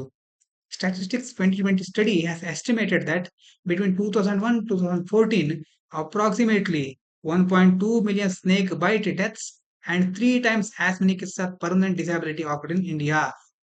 2001-2014 ನಡುವೆ ಸುಮಾರು 1.2 ಮಿಲಿಯನ್ ಅಷ್ಟು, ಅಂತಂದ್ರೆ ಸುಮಾರು 12 ಲಕ್ಷದಷ್ಟು ಹಾವು ಕಚ್ಚಿನಿಂದಾಗಿ ಸಾವನ್ನಪ್ಪಿದ್ದಾರೆ. ಅಷ್ಟು ಜನ, 12 ಲಕ್ಷದಷ್ಟು ಜನ ಸಾವನ್ನಪ್ಪಿದ್ದಾರೆ. ಮತ್ತೆ ಅದಕ್ಕಿಂತ 3 ಪಟ್ಟು ಹೆಚ್ಚು ಜನ ಬೇರೆ ಬೇರೆ ತೊಂದರೆಗಳಿಗೆ, ಅಂತಂದ್ರೆ ಹಾವು ಕಚ್ಚೋದ್ರಿಂದ ಬೇರೆ ಬೇರೆ ದೇಹದ ಭಾಗಗಳು ನಿಷ್ಕ್ರಿಯಗೊಳ್ಳೋದಾಗಿರ್ಬಹುದು, ಊತಗಳಾಗಿರ್ಬಹುದು, ಹಲವಾರು ರೀತಿಯ ಪರ್ಮನೆಂಟ್ ಡಿಸ್ಯಾಬಿಲಿಟಿ, ಶಾಶ್ವತವಾಗಿ ಅಂಗವೈಕಲ್ಯವನ್ನು ಎದುರಿಸ್ತಾ ಇದ್ದಾರೆ, ಕೆಲವೊಂದು ರೀತಿಯ ಸಮಸ್ಯೆಗಳನ್ನ ಎದುರಿಸ್ತಾ ಇದ್ದಾರೆ. ಇದಾದ್ಮೇಲೆ ಇನ್ನೊಂದು ಟರ್ಮ್ ಇರುತ್ತೆ, antivenoms. Antivenoms are life saving medicines use to treat snake bites. ಪ್ರತಿ ವಿಷ ಕೊಡೋದು ಅಂತ ಹೇಳ್ತೀವಲ್ವಾ, ಯಾವುದೊಂದು ವಿಷಕಾರಿ ಔಷಧ ದೇಹಕ್ಕೆ ಸೇರಿದಾಗ ಅದಕ್ಕೆ ಪ್ರತಿಯಾಗಿ ಬೇರೆ ಒಂದು ಔಷಧಿಯನ್ನು ಕೊಡೋದಕ್ಕೆ ಪ್ರತಿ ವಿಷ ಅಂತ ಕರೀತಾರೆ. ಇಲ್ಲಿ ಮುಖ್ಯವಾಗಿ ಹಾವು ಕಚ್ಚಿದಾಗ ಆಂಟಿವೆನಮ್ ಕೊಡ್ತಾರೆ, ಪ್ರತಿ ವಿಷವನ್ನ ಕೊಡ್ತಾರೆ. India is the world's largest producer and consumer of antivenoms in the world. ಅಂದ್ರೆ ಒಂದು ದ್ವಂದ್ವ ನೋಡಿ, ಹೆಚ್ಚು ಜನ ಸಾವನ್ನಪ್ಪುದು ನಮ್ಮ ದೇಶದಲ್ಲೇ ಹಾವಿನ ವಿಷದಿಂದಾಗಿ. ಅದೇ ರೀತಿ ಜಗತ್ತಿನಲ್ಲಿ ಹೆಚ್ಚು ಆಂಟಿವೆನಮ್ ಅನ್ನ ಪ್ರೊಡ್ಯೂಸ್ ಮಾಡೋದು ಸಹ ನಾವೇ. ಮುಂದಿನ ವಿಷಯ, avian influenza. Maharashtra reported India's first H5N1 avian influenza case in animals, making a significant wildlife health concern. ಮಹಾರಾಷ್ಟ್ರದಲ್ಲಿ ಮೊದಲ ಬಾರಿಗೆ ದೇಶದಲ್ಲೇ H5N1 ಡಿಸೀಸ್ ಕಂಡು ಬರ್ತಾ ಇದೆ. ಏವಿಯನ್ ಇನ್ಫ್ಲೂಯೆನ್ಸಾ ಅಂತ ಕರೀತೇವೆ. ಏನಿದು? Type of influenza virus causing severe respiratory disease in birds. ಪಕ್ಷಿಗಳಿಗೆ ಉಸಿರಾಟಕ್ಕೆ ಸಂಬಂಧಪಟ್ಟ ಹಾಗೆ ಕಂಡು ಬರುವಂತಹ ಒಂದು ಕಾಯಿಲೆ H5N1. Sub type of influenza A virus. Influenza A virus ಒಂದು ಸಬ್ ಟೈಪ್ ಇದು. Classified based on surface protein properties. Surface protein ಅಂದ್ರೆ ಈಗ ಒಂದು ಪ್ರೋಟೀನ್ ಇರುತ್ತಲ್ವಾ, ಅದರ ಸರ್ಫೇಸ್ ನಲ್ಲಿ ಯಾವ ರೀತಿ ಬೇರೆ ಬೇರೆ ಸ್ಟ್ರಕ್ಚರ್ ಇರುತ್ತೆ ಅನ್ನೋದ್ರ ಮೇಲೆ ಕ್ಲಾಸಿಫೈ ಮಾಡ್ತಾರೆ. ಹೇಗೆ ಟ್ರಾನ್ಸ್ಮಿಷನ್ ಆಗುತ್ತೆ? ಟ್ರಾನ್ಸ್ಮಿಷನ್ ಆಫ್ ಏವಿಯನ್ ಇನ್ಫ್ಲುಯೆನ್ಸಾ ಬಗ್ಗೆ ಕೊಟ್ಟಿದ್ದಾರೆ. ಬರ್ಡ್ ಟು ಬರ್ಡ್ ಆಗ್ಬಹುದು, via direct contact, saliva, nasal secretions, face, faeces or contaminated surfaces. ಒಂದು ಪಕ್ಷಿ ಇನ್ನೊಂದು ಪಕ್ಷಿಗೆ ಹರಡಿಸಬಹುದು, ಡೈರೆಕ್ಟ್ ಕಾಂಟ್ಯಾಕ್ಟ್ ಆಗಬಹುದು, ಅಥವಾ ಅದರ ಸಲೈವಾ ಅಂತಂದ್ರೆ ಏನು, ನಮ್ಮ ಎಂಜಲ್ ಅಂತ ಹೇಳ್ತೀವಲ್ವಾ. ನೇಸಲ್ ಸೆಕ್ರೇಷನ್, ಮೂಗಿನ ಮೂಲಕ ಹೊರಬರುವಂತಹ ದ್ರವಗಳು, ಫೀಕಸ್ ಅಥವಾ ಮಲಮೂತ್ರ ಇದರಿಂದಾಗಿ, ಮತ್ತೆ ಕಂಟಾಮಿನೇಟೆಡ್ ಸರ್ಫೇಸಸ್, ಕಲುಷಿತಗೊಂಡಂತಹ ಬೇರೆ ಬೇರೆ ಆವರಣಗಳು. ಇನ್ನು ಬರ್ಡ್ ಟು ಹ್ಯೂಮನ್, ಪಕ್ಷಿಗಳಿಂದ ಮನುಷ್ಯರಿಗೂ ಸಹ ಬರಬಹುದು. Rare but occurs through close contact with infected birds or contaminated environments. ಬರೋದು ಕಡಿಮೆ, ಆದ್ರೆ ತುಂಬಾ ಕ್ಲೋಸ್ ಆಗಿ ಪಕ್ಷಿಗಳ ಜೊತೆ ಇದ್ರೆ, ಅಂತಂದ್ರೆ ಅವರು ಇರೋ ಪ್ರದೇಶವನ್ನ ಕ್ಲೀನ್ ಮಾಡೋದು ಅಥವಾ ಅವ್ರನ್ನ ಪಾಲನೆ ಪೋಷಣೆ ಮಾಡ್ತಾರಲ್ವಾ, ಅವರಿಗೆ ಬರುವಂತ ಸಾಧ್ಯತೆ ಇರುತ್ತೆ. ಹ್ಯೂಮನ್ ಟು ಹ್ಯೂಮನ್ ಸಹ ಬರ್ಬೋದು. As per research published in science journal H5N1, even influenza virus is one mutation away from becoming infectious to humans. ಇನ್ನು ಒಂದು ಮ್ಯೂಟೇಶನ್ ಆಗ್ಬಿಟ್ರೆ, ವೈರಸ್ ವೈರಸ್ ಇರುತ್ತೆ, ವೈರಸ್ ಅಲ್ಲಿ ಮ್ಯೂಟೇಶನ್ ಆಗೋದು ಅಂತ ಏನು, ಅದರ ಜೆನೆಟಿಕ್ ಇನ್ಫಾರ್ಮೇಶನ್ ಸ್ವಲ್ಪ ಚೇಂಜ್ ಆಗೋದು. ಚೇಂಜ್ ಆದಾಗ ಏನಾಗುತ್ತೆ, ಅದು ಮನುಷ್ಯರ ಮೇಲೂ ದಾಳಿ ಮಾಡಿಕೊಳ್ಳುವ ಸಾಮರ್ಥ್ಯವನ್ನ, ಮನುಷ್ಯರ ಮೇಲೆ ದಾಳಿ ಮಾಡುವಂತ ಸಾಮರ್ಥ್ಯವನ್ನ ಗಳಿಸ್ಕೊಂಡ್ ಬಿಡುತ್ತೆ. ಒಂದು ಮ್ಯೂಟೇಶನ್ ಚೇಂಜ್ ಆಗ್ಬಿಟ್ರೆ ಮನುಷ್ಯರಿಗೆ ಅದು ಕಾಡಬಹುದು, enabling it to spread from one person to another. ಆ ಚೇಂಜಸ್ ಏನಾದ್ರು ಆಗ್ಬಿಟ್ರೆ ಮನುಷ್ಯರಿಂದ ಮನುಷ್ಯರಿಗೆ ಹರಡುವ ಸಾಧ್ಯತೆಗಳು ಇರುತ್ತೆ. ಇನ್ನು ಆಗ ನೀವು ಕೇಳಿರಬಹುದು, ಹ್ಯೂಮನ್ ಮೆಟಾನ್ಯೂಮೋ ವೈರಸ್ HMPV ಅಂತ ಬಂದಿತ್ತು. China is observing an outbreak of the human metapneumovirus in its northern provinces, particularly children under 14 years of age. ಚೀನಾದಲ್ಲಿ HMPV ಅನ್ನುವಂಥ ಒಂದು ವೈರಸ್ ರೋಗದ ಬಗ್ಗೆ ಹೆಚ್ಚು ಅಲ್ಲಿ ಮಾತು ಕೇಳಿ ಬರ್ತಾ ಇದೆ. ಅದರಲ್ಲೂ ಮುಖ್ಯವಾಗಿ children under 14 years of age, 14 ವರ್ಷದ ಕೆಳಗಿನವರಿಗೆ ಇದು ಕಾಣಿಸ್ಕೊಳ್ತಾ ಇದೆ. India has not seen any case of HMPV yet, but is closely monitoring the situation in China. ಭಾರತದಲ್ಲಿ ಇದಕ್ಕೆ ಸಂಬಂಧಪಟ್ಟಾಗ ಯಾವುದೇ ಒಂದು ಕಾಯಿಲೆಗಳು ಕಂಡು ಬಂದಿಲ್ಲ, ಆದ್ರೂ ಸಹ ಭಾರತ ಕ್ಲೋಸ್ ಆಗಿದೆ ಅಬ್ಸರ್ವ್ ಮಾಡ್ತಾ ಇದೆ. ಈ ಒಂದು ಮ್ಯಾಗಝಿನ್ ನಲ್ಲಿ ಕೊಟ್ಟಂತ ಮಾಹಿತಿ ಪ್ರಕಾರ ಮುಂದಿನ ದಿನಗಳಲ್ಲಿ ಹೆಚ್ಚು ಬೇರೆ ಅಂಶಗಳು ಕಂಡು ಬರಬಹುದು, ಗೊತ್ತಾಗಲ್ಲ. ಅಬೌಟ್ ಹ್ಯೂಮನ್ ಮೆಟಾನಿಮೋ ವೈರಸ್, ಇದರ ಬಗ್ಗೆ ನೋಡೋದಾದ್ರೆ, human metapneumovirus is a respiratory tract virus, ನಮ್ಮ ಶ್ವಾಸವ್ಯೂಹದ ಮೇಲೆ ಅಟ್ಯಾಕ್ ಮಾಡುವಂತ virus of the Pneumoviridae family, causing mild infection similar to that caused by common cold. ಸಾಮಾನ್ಯವಾಗಿ ನಮಗೆ ಶೀತ ಆಗುತ್ತಲ್ವಾ, ಅದೇ ರೀತಿಯ ಸಿಂಪ್ಟಮ್ಸ್ಗಳು ಇಲ್ಲಿ ಕಾಣಿಸ್ಕೊಳ್ಳುತ್ತವೆ. ಇನ್ನು ಸಸೆಪ್ಟಿಬಿಲಿಟಿ, ಯಾರಿಗೆ ಇದು ಹೆಚ್ಚು ಕಂಡು ಬರಬಹುದು, children and the elderly and those with weak and immune system, ಯಾರಲ್ಲಿ ರೋಗ ನಿರೋಧಕ ಶಕ್ತಿ ಬಹಳ ಕಡಿಮೆ ಆಗಿರುತ್ತೋ ಅವರಲ್ಲಿ ಇದು ಕಂಡು ಬರಬಹುದು. Are more susceptible to the infection, ಅವರಿಗೆ ಹೆಚ್ಚು ಕಂಡು ಬರುತ್ತೆ. Estimated 10% to 12% of respiratory illness in children are caused by HMPV. ಮುಖ್ಯವಾಗಿ 10 ರಿಂದ 12% respiratory illness cause by HMPV ಅಂತಂದ್ರೆ 10 ರಿಂದ 12% ಅಷ್ಟು ಚಿಲ್ಡ್ರನ್ ಅಲ್ಲಿ ಬೇರೆ ಬೇರೆ ರೆಸ್ಪಿರೇಟರಿ ಪ್ರಾಬ್ಲಮ್ಗಳು ಬರುತ್ತಲ್ವಾ, ಅಂತಂದ್ರೆ ಉಸಿರಾಟಕ್ಕೆ ಸಂಬಂಧಪಟ್ಟಂತ ಸಮಸ್ಯೆಗಳು, ಅದು ಯಾವುದರಿಂದ ಆಗಿರಬಹುದು, ಈ ಒಂದು HMPV ಇಂದ ಆಗಿರಬಹುದು. ಇದಾದ್ಮೇಲೆ transmission through contact with an infected persons, ಯಾರಿಂದ ಇದು ಹರಡುತ್ತೆ, ಯಾರಿಗಾದ್ರೂ ಇದು ಮೊದಲೇ ಬಂದಿದ್ರೆ ಅವರಿಂದ ಇದು ಹರಡುತ್ತೆ, ಇನ್ಫೆಕ್ಟ್ ಆಗಿರುವಂತ ಪರ್ಸನ್ ಇಂದ. ಟ್ರೀಟ್ಮೆಂಟ್ ಏನು, there is no vaccine as well as specific antiviral to treat HMPV. HMPV treat ಮಾಡಲಿಕ್ಕೆ ವ್ಯಾಕ್ಸಿನ್ ಸಹ ಇಲ್ಲ, ಸ್ಪೆಸಿಫಿಕ್ ಆದ ಟ್ರೀಟ್ಮೆಂಟ್ ಸಹ ಇನ್ನು ಫೈಂಡ್ ಔಟ್ ಆಗಿಲ್ಲ. Antibiotics will not work for HMPV. HMPVಗೆ ಆಂಟಿಬಯೋಟಿಕ್ಸ್ ಸಹ ವರ್ಕ್ ಆಗುವುದಿಲ್ಲ. ಇನ್ನು ಮುಂದಿನದು Guillain Barre syndrome. Pune city has observed an outbreak of the Guillain Barre syndrome ಅಂತ ಕರೀಬಹುದು. Rare neurological disorder with 59 people diagnose, ನರವ್ಯೂಹಕ್ಕೆ ಸಂಬಂಧಪಟ್ಟಂತ ಕಾಯಿಲೆ ಇದು. GBS, ಇದ್ರ ಬಗ್ಗೆ ನೋಡೋದಾದ್ರೆ, rare neurological condition in which body's immune system attacks the nerves, ನರವ್ಯೂಹದ ಮೇಲೆ, ನರಗಳ ಮೇಲೆ ಅಟ್ಯಾಕ್ ಆಗುತ್ತೆ. ಲೀಡಿಂಗ್ ಟು ವೀಕ್ನೆಸ್, ತುಂಬಾ ಬಳಲಿಕೆ ಆಗುತ್ತೆ, ವೀಕ್ ಆಗ್ಬಿಡ್ತಾರೆ. ನಮ್ನೆಸ್ ಆರ್ ಇವನ್ ಪ್ಯಾರಾಲಿಸಿಸ್, ಪಾರ್ಶ್ವವಾಯು ಆಗುವ ಸಾಧ್ಯತೆಯು ಸಹ ಇರುತ್ತೆ. It affects the peripheral nerves, ದೇಹದ ಸೆಂಟ್ರಲ್ ನರ್ವಸ್ ಸಿಸ್ಟಮ್ ಅಂತ ಇರುತ್ತೆ, ಮೆದುಳು, ಬೆನ್ನುಹುರಿ, ಇದೆಲ್ಲ ಸೆಂಟ್ರಲ್ ನರ್ವಸ್ ಸಿಸ್ಟಮ್. ಇದನ್ನು ಬಿಟ್ಟು ಹೊರಗಡೆ ಪೆರಿಫೆರಲ್ ಆಗಿರುವಂತದ್ದು, ಅದರ ಮೇಲೆ ಇದು ಅಟ್ಯಾಕ್ ಮಾಡುತ್ತೆ ಹೆಚ್ಚು. Which controls the muscle movement, ನಮ್ಮ ದೇಹದ ಮಸಲ್ಗಳು ಮೂವ್ ಆಗಲಿಕ್ಕೆ. ಪೇನ್ ನಮಗೆ ಆಗುತ್ತಲ್ವಾ, ಆ ಸಿಗ್ನಲ್ಗಳು ಮೆದುಳಿಗೆ ಹೋಗೋದೇ ಇಲ್ಲ. And temperature and touch sensation, ಉಷ್ಣತೆ ಏರ್ತಾ ಇದ್ರು ಸಹ ಅದರ ಅನುಭವ ಸಹ ಆಗೋದಿಲ್ಲ. ಟಚ್ ಆಗಿದೆಯಾ ಇಲ್ವಾ ಅನ್ನೋದು ಸಹ ಗೊತ್ತಾಗೋದಿಲ್ಲ. ಯಾವ ಟಾರ್ಗೆಟ್ ಏನು ಇದರದ್ದು? Disease can occur at any age. ಯಾವುದೇ ವಯಸ್ಸಿನವರಿಗೂ ಸಹ ಇದು ಬರಬಹುದು. But it most commonly affect people between 30 and 50. ಆದ್ರೆ ಹೆಚ್ಚು ಕಂಡು ಬರ್ತಾ ಇರೋದು 30ರಿಂದ 50 ವರ್ಷದ ಒಳಗಿನವರಿಗೆ. ಡಯಾಗ್ನೋಸಿಸ್ ಹಾಗಾದ್ರೆ ಇದಕ್ಕೇನು? Condition is diagnosed by conducting a physical exam. ಹೇಗೆ ಇದನ್ನ ಫೈಂಡ್ ಔಟ್ ಮಾಡ್ತಾರೆ? ಚಿಕಿತ್ಸೆಗೆ ರೋಗ ನಿರ್ಣಯವನ್ನ ಹೇಗೆ ಮಾಡ್ತಾರೆ? ಫಿಸಿಕಲ್ ಎಕ್ಸಾಮ್ ನ ಮೂಲಕ. That is nerve conduction velocity test. ಒಂದು NC1 ಅಂತ ಟೆಸ್ಟ್ ಮಾಡೋದ್ರ ಮೂಲಕ ಇದನ್ನ ಫೈಂಡ್ ಔಟ್ ಮಾಡ್ತಾರೆ. To measure the nerve's ability to send signal. Nerve condition velocity nerve conduction velocity test. ಏನಾಗುತ್ತೆ ಇದರಲ್ಲಿ? ಒಂದು ನರ್ವಿಗೆ ಬೇರೆ ಬೇರೆ, ನರ್ವ್ ಅಂತಂದ್ರೆ ನರಕ್ಕೆ ಬೇರೆ ಬೇರೆ ಸಂದೇಶಗಳನ್ನ ಕಳಿಸುವಂತ ಸಾಮರ್ಥ್ಯ ಇದೆಯಾ? Ability to send signals to the brain. ನಮಗೆ ಯಾವುದೊಂದು ಸೆನ್ಸೇಷನ್ ಆಗ್ಬೇಕು ಅಂತ ಆದ್ರೆ ಆ ಸೆನ್ಸೇಷನ್ ನರಗಳಿಂದ ಬ್ರೈನ್ಗೆ ಹೋಗ್ಬೇಕು. ಆ ಸಾಮರ್ಥ್ಯವನ್ನು ನರ್ವ್ಗಳು ಇಟ್ಕೊಂಡಿದ್ಯಾ ಅಂತ ಚೆಕ್ ಮಾಡ್ತಾರೆ. ಟ್ರೀಟ್ಮೆಂಟ್ ಏನು? There is no known cure for Guillain Barre syndrome. ಇನ್ನೂ ಸಹ ಇದಕ್ಕೆ ಸಂಬಂಧಪಟ್ಟ ಹಾಗೆ ಯಾವುದೇ ಟ್ರೀಟ್ಮೆಂಟ್ ಇನ್ನೂ ಇಲ್ಲ. But some treatment option include. ಕೆಲವೊಂದು ಆಪ್ಷನ್ ಏನು ಅಂತಂದ್ರೆ plasma exchange. Plasma exchange filters out the antibodies in your plasma that are attacking your nerves. Plasma ಅಂತಂದ್ರೆ ರಕ್ತದಲ್ಲಿ ಇರುವಂತದ್ದು. ಪ್ಲಾಸ್ಮಾ ಎಕ್ಸ್ಚೇಂಜ್ ಮಾಡೋದ್ರಿಂದ ಯಾವ ಪ್ಲಾಸ್ಮಾ ಅಟ್ಯಾಕ್ ಮಾಡಲಿಕ್ಕೆ ಕಾರಣ ಆಗಿರುತ್ತಲ್ಲೋ ಅದನ್ನ ಎಕ್ಸ್ಚೇಂಜ್ ಮಾಡುತ್ತಾರೆ, ಅದನ್ನ ತೆಗೆದು ಹಾಕ್ತಾರೆ.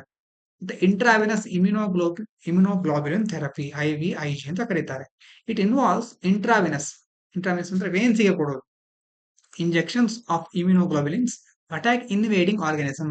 ಯಾವುದು ನಮ್ಮ ಮೇಲೆ ಆಕ್ರಮಣ ಮಾಡುತ್ತಲ್ವಾ ಅಂತಹ ಒಂದು ಜೀವಿ ಕೀಟಾಣುಗಳ ಮೇಲೆ ಅಟ್ಯಾಕ್ ಮಾಡುತ್ತೆ. ಇದಾದ ನಂತರ body mass index, BMI. Lancet urges shift from body mass index to better obesity metrics. Obesity ಅಂತಂದ್ರೆ ಏನು? ಸ್ಥೂಲಕಾಯ, ಬೊಜ್ಜು ಅಂತ ಹೇಳ್ತಾರೆ. ಬೊಜ್ಜಿಗೆ ಸಂಬಂಧಪಟ್ಟ ಹಾಗೆ ಕೆಲವೊಂದು ಮೆಷರ್ಮೆಂಟ್, ಇವರಿಗೆ ಬೊಜ್ಜು ಬಂದಿದ್ಯಾ ಇಲ್ವಾ ಅಂತ ನೋಡ್ಲಿಕ್ಕೆ ಕೆಲವೊಂದು ಕ್ರಮಗಳನ್ನ, ಅಳತೆಗಳನ್ನ ಇಟ್ಕೊಳ್ತಾರೆ. ಅದರಲ್ಲಿ ಬಾಡಿ ಮಾಸ್ ಇಂಡೆಕ್ಸ್ ಒಂದು.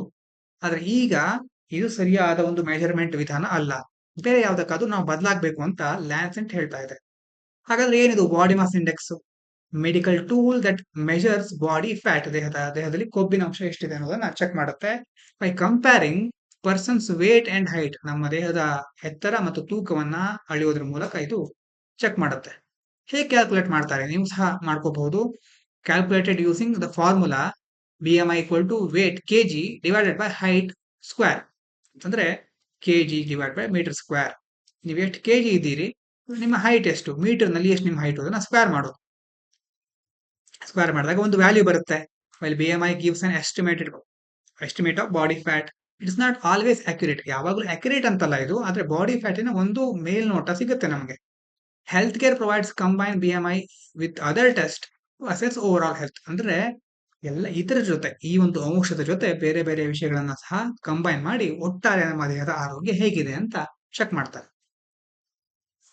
ಈಗ ನಿಮ್ಮ ಒಂದು ವ್ಯಾಲ್ಯೂ ಬಂದಿದೆ ಅಂತ ಇಟ್ಕೊಳ್ಳಿ. ನೀವು ಎಷ್ಟು kg ಇದ್ದೀರಾ ಮೇಲ್ಗಡೆ, ಕೆಳಗಡೆ ಎಷ್ಟು ಹೈಟ್ ಇದ್ದೀರಾ ಮೀಟರ್ ನಲ್ಲಿ, ಅದನ್ನು ಸ್ಕ್ವೇರ್ ಮಾಡೋದು. ಒಂದು ವ್ಯಾಲ್ಯೂ ಬರುತ್ತೆ. ಆ ವ್ಯಾಲ್ಯೂ ಲೆಸ್ ದೆನ್ 18.5 ಅಂತ ಕಡಿಮೆ ಇದ್ರೆ, 18.5 ಅಂತ ಕಡಿಮೆ ಇದ್ರೆ ಅಂಡರ್ ವೇಟ್. ಒಂದು ವೇಳೆ 18.5 ಇಂದ 24.9 ತನಕ ಇದ್ರೆ ಅದು ನಾರ್ಮಲ್. ಇನ್ನು ಓವರ್ ವೇಟ್ ಯಾವಾಗ ಆಗ್ತೀರಾ ಅಂತಂದ್ರೆ 25 ಇಂದ 29 ತನಕ. ಅವಾಗ ಅದು ಓವರ್ ವೇಟ್. ನೀವು ಹೆಚ್ಚು ತೂಕವನ್ನ ಹೊಂದಿದ್ದೀರಾ, ನಿಮ್ಮ ವಯಸ್ಸಿಗೆ ಅಥವಾ ನಿಮ್ಮ ಎತ್ತರಕ್ಕೆ ತಕ್ಕ ಹಾಗೆ ತೂಕವನ್ನ ಹೊಂದಿಲ್ಲ. ಇದಾದ ನಂತರ ಒಬೆಸಿಟಿ ಹೇಳಿದ್ವಲ್ವಾ, ಸ್ಥೂಲಕಾಯ. ಇದು ಬರೋದು ಯಾವಾಗ? ಕ್ಲಾಸ್ 1 ಒಬೆಸಿಟಿ ಅಂತಂದ್ರೆ ವ್ಯಾಲ್ಯೂ 30 ಇಂದ 34.9 ಇಷ್ಟು ಇದ್ರೆ. ಕ್ಲಾಸ್ 2 ಒಬೆಸಿಟಿ ಅಂತಂದ್ರೆ 35 to 39.9. ಕ್ಲಾಸ್ 3 ಅಂತಂದ್ರೆ ಮೋರ್ ದೆನ್ 40. ಈ ರೀತಿ ಒಬೆಸಿಟಿನ ಕ್ಯಾಲ್ಕುಲೇಟ್ ಮಾಡ್ತಾ ಇದ್ರು. ಇದು ಸರಿಯಾದ ವಿಧಾನ ಅಲ್ಲ, ಇದಕ್ಕಿಂತ ಚೆನ್ನಾಗಿರೋ ವಿಧಾನ ಅವಶ್ಯಕತೆ ಇದೆ ಅಂತ ಲ್ಯಾನ್ಸೆಟ್ ಹೇಳಿದೆ. ಮುಂದಿನ ವಿಷಯ, Parker Solar Probe, first human made object to fly close to the sun. On December 24, 2024, NASA's Parker Solar Probe made its closest approach, perihelion, at just 6.1 million kilometers, ಸುಮಾರು 3.8 ಮಿಲಿಯನ್ ಮೈಲ್ಸ್ ಅಷ್ಟು, from solar surface. Parker Solar probe ಯಾವುದಕ್ಕೆ ಸಂಬಂಧಪಟ್ಟಿದ್ದು? ಸೂರ್ಯನನ್ನ ಅಧ್ಯಯನ ಮಾಡೋದಕ್ಕೆ ಸಂಬಂಧಪಟ್ಟಂತ ಒಂದು ಯೋಜನೆ. ಯಾರು ಇದನ್ನ ಲಾಂಚ್ ಮಾಡಿದ್ದು? ನಾಸಾದವರು. ಈಗ ಇದು ಯಾಕೆ ವಿಷಯ ಬಂದಿದೆ? ಮುಖ್ಯವಾಗಿ ಇದು ಸೂರ್ಯನ ಹತ್ರ ಹೋದ, ಮನುಷ್ಯ ನಿರ್ಮಾಣ ಮಾಡಿದ ಅತ್ಯಂತ ಹತ್ರ ಹೋದಂತಹ ಒಂದು ಸಾಧನ ಆಗ್ಬಿಟ್ಟಿದೆ. ಎಷ್ಟು ಹತ್ರ ಹೋಗಿದೆ ಅಂತಂದ್ರೆ ಸೂರ್ಯನ ಸರ್ಫೇಸ್ ಇರುತ್ತಲ್ವಾ, ಅದಕ್ಕಿಂತ ಸುಮಾರು 3.8 ಮಿಲಿಯನ್ ಮೈಲ್ ಅಷ್ಟು ದೂರ ಮಾತ್ರ ಇದೆ. ಲಾಂಚ್ ಮಾಡಿದ್ದು ಹೇಳಿದ್ದೆ NASA to study the sun and its atmosphere, ಸೂರ್ಯನ ಮತ್ತೆ ಅದರ ವಾತಾವರಣವನ್ನ ಸ್ಟಡಿ ಮಾಡಲಿಕ್ಕೆ. ಮಿಷನ್ ಆಬ್ಜೆಕ್ಟಿವ್ಸ್ ಏನು? Study the structure and dynamics of the sun's corona, sun's magnetic field and solar wind ಎಲ್ಲವನ್ನು ಸ್ಟಡಿ ಮಾಡಲಿಕ್ಕೆ ಅದನ್ನ ಲಾಂಚ್ ಮಾಡಿದ್ದಾರೆ. ಇದಾದ ನಂತರ Firefly constellation. Recently, first three satellites of the Firefly constellation were successfully launched aboard SpaceX Transporter 12 mission from Vandenberg Space Force Base, California. Firefly constellation ಬಗ್ಗೆ, constellation ಅಂತಂದ್ರೆ ಏನು? ಸಮೂಹ ಅಂತ ಹೇಳ್ಬಹುದು. ಅಂತಂದ್ರೆ ಒಂದೇ ಸ್ಯಾಟಲೈಟ್ ಅಲ್ಲ, ಹಲವಾರು ಸ್ಯಾಟಲೈಟ್ಗಳ ಸಮೂಹ. ನಕ್ಷತ್ರ ಪುಂಜ ಅಥವಾ ನಕ್ಷತ್ರಗಳ ಸಮೂಹ ಅಂತ ಹೇಳ್ತೇವೆ. ಕಾನ್ಸ್ಟಲೇಷನ್ ಅನ್ನುವಂತಹ ವರ್ಡ್ ಅನ್ನ ಅಲ್ಲೂ ಸಹ ಯೂಸ್ ಮಾಡ್ತೇವೆ ಅಲ್ವಾ? ಇಲ್ಲಿ ಫೈರ್ಫ್ಲೈ ಕಾನ್ಸ್ಟಲೇಷನ್ ಅಲ್ಲಿ ಸುಮಾರು 3 ಸ್ಯಾಟಲೈಟ್ ಗಳನ್ನ, ಅದಕ್ಕೆ ಸಂಬಂಧಪಟ್ಟ ಮೊದಲ 3 ಸ್ಯಾಟಲೈಟ್ ಗಳನ್ನ ಲಾಂಚ್ ಮಾಡಿದ್ದಾರೆ. ಸ್ಯಾಟಲೈಟ್ ಕಾನ್ಸ್ಟಲೇಷನ್ ಇದರ ಬಗ್ಗೆ ಸರಿಯಾಗಿ ನೋಡೋದಾದ್ರೆ, network of identical artificial satellites design to operate as a unified system. Identical ಆಗಿರುವಂತಹ ಆರ್ಟಿಫಿಷಿಯಲ್ ಸ್ಯಾಟಲೈಟ್ಗಳು ನೋಡ್ಲಿಕ್ಕೆ ಒಂದೇ ರೀತಿ ಇರುತ್ತೆ, ಮತ್ತೆ ಎಲ್ಲವೂ ಸಹ ಒಂದೇ ವ್ಯವಸ್ಥೆಯ ರೀತಿ ಕಾರ್ಯನಿರ್ವಹಿಸುತ್ತವೆ. Operate as a unified system. Functionality ಏನು? Communicate with global ground stations. ನಮ್ಮ ಭೂಮಿಯ ಮೇಲೆ ಅವರಿಗೆ ಆ ಒಂದು ಎಲ್ಲಾ ಸ್ಯಾಟಲೈಟ್ ಗಳಿಗೆ ಸಂಬಂಧಪಟ್ಟ ಹಾಗೆ ಗ್ರೌಂಡ್ ಸಿಸ್ಟಮ್ ಇರುತ್ತೆ, ಅದರ ಜೊತೆ ಕಮ್ಯುನಿಕೇಟ್ ಮಾಡೋದು. Interconnect satellites to enhance collective performance. ಒಂದಕ್ಕೊಂದು ಕನೆಕ್ಟ್ ಆಗಿರುತ್ತೆ, ಇದರಿಂದ ಒಟ್ಟಾರೆ ಒಂದು ಪರ್ಫಾರ್ಮೆನ್ಸ್, ಒಟ್ಟಾರೆ ಕಾರ್ಯಕ್ಷಮತೆ ಹೆಚ್ಚುತ್ತೆ. ಅದಾದ ನಂತರ ಮುಂದಿಂದು scramjet engine for hypersonic missiles. DRDO ಹೊಸದಾದ ಒಂದು ಸ್ಕ್ರಾಮ್ಜೆಟ್ ಇಂಜಿನ್ ಅನ್ನು ಡೆವಲಪ್ ಮಾಡಿದೆ. Defence research development laboratory DRDL Hyderabad ನಲ್ಲಿ ಇರೋದು. DRDO facility conducted the first successful scramjet combustor ground test. ಈ ಟೆಸ್ಟ್ ನ ಸಕ್ಸಸ್ಫುಲ್ ಆಗಿ ಕಂಡಕ್ಟ್ ಮಾಡಿದೆ. ನಾವು ತಿಳ್ಕೊಬೇಕಾಗಿರೋದೇನು? ಸ್ಕ್ರಾಮ್ಜೆಟ್ ಇಂಜಿನ್ ಅಂತಂದ್ರೆ ಏನು? Engine is an improvement over the ramjet engine. ಮೊದಲು ರಾಮ್ಜೆಟ್ ಇತ್ತು, ಅದನ್ನ ಇಂಪ್ರೂವ್ ಮಾಡಿದ್ದಾರೆ. As it efficiently operates at hypersonic speeds. Hypersonic speed ನಲ್ಲಿ ಹೋಗೋದು and hello supersonic combustion. Combustion ಆಗೋದು ಅಂತಂದ್ರೆ ಏನು? ಒಳಗಡೆ ಇಂಧನಗಳು ಉರಿಯೋದು, ಅಷ್ಟು ಬಹಳ ಫಾಸ್ಟ್ ಆಗಿ ಇಂಧನ ಉರಿಯುತ್ತೆ. ಇಲ್ಲಿ ಮುಖ್ಯವಾಗಿ ಇದರ ಫೀಚರ್ಸ್ ನೋಡೋದಾದ್ರೆ, air breathing engine operates without moving parts. ಯಾವುದೇ ಪಾರ್ಟ್ಸ್ ಗಳು ಮೂವ್ ಆಗದೆ ಅಂತಂದ್ರೆ ಆಪರೇಟ್ ಆಗೋದು. Handling supersonic air flows at speed of 1.5 kilometre per second. 1.5 kilometre per second, ಒಂದು ಸೆಕೆಂಡ್ಗೆ 1.5 ಕಿಲೋಮೀಟರ್ ಅಷ್ಟು ಫಾಸ್ಟ್ ಆಗಿ ಹೋಗ್ತಾ ಇರುತ್ತೆ. ಬರ್ತಾ ಹೋಗ್ಬೇಕಾದ್ರೆ, ದಾರಿಲಿ ಹೋಗ್ಬೇಕಾದ್ರೆ ಇಂಧನಗಳಿಗೆ ಬೇಕಾದ ಇಂಧನ ಉರಿಲಿಕ್ಕೆ ಏನ್ ಬೇಕು? ಆಕ್ಸಿಜನ್ ಬೇಕು ಅಲ್ವಾ? ಆಕ್ಸಿಜನ್ ಬೇಕಾಗ್ಲಿಕ್ಕೆ ಅದನ್ನ ವಾತಾವರಣದಿಂದ ಹೋಗುವ ದಾರಿಯಲ್ಲಿ ಅದನ್ನ ಗ್ರಹಿಸಿಕೊಂಡು ಆ ಮೂಲಕ ಇಂಧನವನ್ನ ದಹಿಸುತ್ತೆ, ಕಂಬಷನ್ ಮಾಡುತ್ತೆ. 3 ರೀತಿಯಾಗಿ ಮಿಸೈಲ್ಗಳಿರುತ್ತೆ. Types of engines of missiles. ಮುಖ್ಯವಾಗಿ ಎಂಜಿನ್ಗಳ ಮಿಸೈಲ್ ಅಲ್ಲಿ 3 ರೀತಿ ಇರುತ್ತೆ: turbojet, ramjet and scramjet. Turbojet ಅಂತಂದ್ರೆ ಏನು? ಒಂದು ಟರ್ಬೈನ್ ತರ ಇರುತ್ತೆ. ಅದೇನ್ ಮಾಡುತ್ತೆ? Burns fuel in the combustion chamber. ಒಂದು ಕಂಬಷನ್ ಚೇಂಬರ್ ನಲ್ಲಿ ಫ್ಯೂಯಲ್ ಅನ್ನ ಬರ್ನ್ ಮಾಡೋದು. ರಾಮ್ಜೆಟ್ ಅಂತಂದ್ರೆ ಏನು? Uses forward motion to compress incoming air. Forward motion, ಈ ಒಂದು ಟೆಕ್ನಾಲಜಿ ಯೂಸ್ ಮಾಡಿಕೊಂಡು ಬರ್ತಾ ಇರುವಂತ ಗಾಳಿಯನ್ನ ಯೂಸ್ ಮಾಡಿಕೊಂಡು ಅದೇನ್ ಮಾಡುತ್ತೆ? ಒಳಗಡೆ ಇರುವಂತಹ ಇಂಧನವನ್ನ ದಹಿಸುತ್ತೆ. No external compressor or turbine. ಬೇರೆ ಯಾವುದೇ ಟರ್ಬೈನ್ ಬೇಕಾಗುದಿಲ್ಲ ಇಲ್ಲಿ. ಸ್ಕ್ರಾಮ್ಜೆಟ್ ನಲ್ಲಿ ಏನ್ ಮಾಡ್ತಾರೆ? Advanced ramjet combustion occurring in supersonic air flow. Supersonic speed ನಲ್ಲಿ ಏರ್ ಫ್ಲೋ ಆಗ್ತಾ ಇರಬೇಕಾದ್ರೆ ಆ ಒಂದು ಅಷ್ಟು ಸ್ಪೀಡ್ ಅಲ್ಲಿ ಏರ್ ಫ್ಲೋ ಆಗ್ತಾ ಇರುತ್ತೆ, ಒಳಗಡೆ ಗಾಳಿ ಹೋಗ್ತಾ ಇರುತ್ತೆ. ಆ ಸ್ಪೀಡ್ ಅಲ್ಲಿ ಹೋಗ್ತಾ ಇರಬೇಕಾದ್ರೆ ಕಂಬಷನ್ ಆಗುತ್ತೆ. ಸ್ಪೀಡ್ ಎಫಿಷಿಯನ್ಸಿ ಯಾವ್ದ್ರದ್ದು ಹೆಚ್ಚಿದೆ? ಟರ್ಬೋಜೆಟ್ ಇಂದು subsonic to low supersonic speed. Ramjet ಇಂದು ಸೂಪರ್ಸಾನಿಕ್ ಸ್ಪೀಡ್ ಮ್ಯಾಕ್ 3 ಇಂದ 6 ತನಕ. ಸ್ಕ್ರಾಮ್ಜೆಟ್ ಏನು? Hypersonic speed greater than mach 5. Fuel type ನೋಡೋದಾದ್ರೆ, aviation fuel, kerosene or similar hydrocarbons. ಇದಕ್ಕೆ ಬೇಕಾಗಿರೋದು ಕೆರೋಸಿನ್ ಅಥವಾ ಸಿಮಿಲರ್ ಹೈಡ್ರೋಕಾರ್ಬನ್ ಬೇಕಾಗುತ್ತೆ. ರಾಮ್ಜೆಟ್ಗೆ ಏನ್ ಬೇಕು? Aviation fuel or hydrocarbon based fuels. ಇಲ್ಲಿ ನೋಡಿ, ಸ್ಕ್ರಾಮ್ಜೆಟ್ಗೆ ಮುಖ್ಯವಾಗಿ ನೀವು ಗಮನದಲ್ಲಿ ಇಟ್ಕೋಬೇಕು, ಲಿಕ್ವಿಡ್ ಹೈಡ್ರೋಜನ್ ಫ್ಯೂಯಲ್ ಇದು, and liquid oxygen oxidiser. Fuel ಉರಿಲಿಕ್ಕೆ ಆಕ್ಸಿಡೈಸರ್ ಬೇಕು. ಆಕ್ಸಿಡೈಸರ್ ಅಂತಂದ್ರೆ ಅದನ್ನು ಉರಿಸುವಂತಹ ಆಮ್ಲಜನಕದ ಒಂದು ಮೂಲ. ಅದು ಯಾವುದು? Liquid hydrogen. ಫ್ಯೂಯಲ್ ಯಾವುದು? Liquid hydrogen. ಎರಡೂ ಸಹ ಲಿಕ್ವಿಡ್, ಸರಿಯಾಗಿ ನೆನ್ಪಿಟ್ಕೊಳ್ಳಿ. ಎಕ್ಸಾಂಪಲ್ ನೋಡ್ಕೊಳ್ಳಿ, ನಿರ್ಭಯ್ ಅನ್ನೋದು ಯಾವುದಕ್ಕೆ? ಟರ್ಬೋಜೆಟ್ಗೆ ಎಕ್ಸಾಂಪಲ್. ಬ್ರಹ್ಮೋಸ್ ಸೂಪರ್ಸಾನಿಕ್ ಮಿಸೈಲ್, ಇಲ್ಲಿ ಯೂಸ್ ಮಾಡೋದು ಯಾವುದು? ರಾಮ್ಜೆಟ್ ಇಂಜಿನ್. ಮತ್ತೆ hypersonic glide vehicles, hypersonic cruise missiles, ಇಲ್ಲಿ ಯೂಸ್ ಮಾಡೋದು ಸ್ಕ್ರಾಮ್ಜೆಟ್ ಇಂಜಿನ್ಗಳು. ಅದಾದ ನಂತರ ಮುಂದಿನದು Vikas liquid engine. The Indian Space Organization has recently carried out a successful demonstration of restarting its Vikas liquid engine and flagged off the core liquid stage L110 of ISRO's LVM-3 launch vehicle. Recent ಆಗಿ ಇಸ್ರೋ ಏನ್ ಮಾಡಿದೆ, Vikas liquid engine ಅನ್ನ use ಮಾಡಿ ಅದನ್ನ ಇನ್ನೊಂದ್ಸಾರಿ demonstration ಮಾಡೋದಕ್ಕೆ successful ಆಗಿದೆ. ತಿಳ್ಕೊಳ್ಬೇಕಾಗಿರೋದೇನು, Vikas liquid rocket engine ಬಗ್ಗೆ. Liquid fuel engine, ಇದರಲ್ಲಿರುವಂತಹ fuel ಯಾವ ರೂಪದಲ್ಲಿ ಇರುತ್ತೆ? ಲಿಕ್ವಿಡ್, ದ್ರವ ರೂಪದಲ್ಲಿ ಇರುತ್ತೆ. Engine powering the liquid stages of all the ISRO's launch vehicles. ISRO launch ಮಾಡಬೇಕಾದ್ರೆ ರಾಕೆಟ್ಗಳಲ್ಲಿ ಬೇರೆ ಬೇರೆ ಸ್ಟೇಜ್ಗಳಿರುತ್ತೆ. ಅದರಲ್ಲಿ ಲಿಕ್ವಿಡ್ ಸ್ಟೇಜ್ ಸಹ ಒಂದು. ಅದನ್ನ ಹೆಚ್ಚು ಸರಿಯಾಗಿ ನಿರ್ವಹಿಸಲಿಕ್ಕೆ ಇದು ಸಹಾಯ ಮಾಡುತ್ತೆ. It powers the liquid stages of the polar satellite launch vehicle PSLV, Jio synchronous satellite launch vehicle GSLV and LVM-3 for space launch use. ಎಲ್ಲ ಒಂದು ರಾಕೆಟ್ ಉಡ್ಡಯನ ವಾಹಕಗಳಿದೆಯಲ್ವಾ, ಇದರಲ್ಲಿ ಇದನ್ನ ಯೂಸ್ ಮಾಡಬಹುದು. ಅದರಿಂದ ಮುಖ್ಯವಾಗಿ ಲಿಕ್ವಿಡ್ ಸ್ಟೇಜ್ ಅನ್ನ ಹೆಚ್ಚು ಬಲಗೊಳಿಸಲಿಕ್ಕೆ ಅದಕ್ಕೆ ಇದು ಶಕ್ತಿಯನ್ನು ತುಂಬುತ್ತೆ. It is named after Indian scientist and father of the Indian space programme. ಯಾರು? ವಿಕ್ರಮ್ ಅಂಬಾಲಾ ಸಾರಾಭಾಯಿ. ವಿಕ್ ಇಲ್ಲಿ ತಗೊಂಡಿದ್ದಾರೆ, ಎ ಮತ್ತೆ ಎಸ್, ವಿಕಾಸ್ ಅಂತ ಮಾಡಿದ್ದಾರೆ. ಇನ್ನು ನ್ಯೂಸ್ ಇನ್ ಶಾರ್ಟ್ಸ್ ಅಲ್ಲಿ ಇಂಡಿಯಾ ಟು ಹೋಸ್ಟ್ ವೇವ್ಸ್. ವೇವ್ಸ್ ಅಂತ ಏನು? World audio visual entertainment Summit. Prime Minister announced during the Mann Ki Baat program that India will host Waves program for the first time in 2025 in Goa. ಗೋವಾದಲ್ಲಿ ಮೊದಲನೇ ಬಾರಿಗೆ waves program ಅನ್ನು conduct ಮಾಡಿದ್ದಾರೆ. ಏನಿದು waves?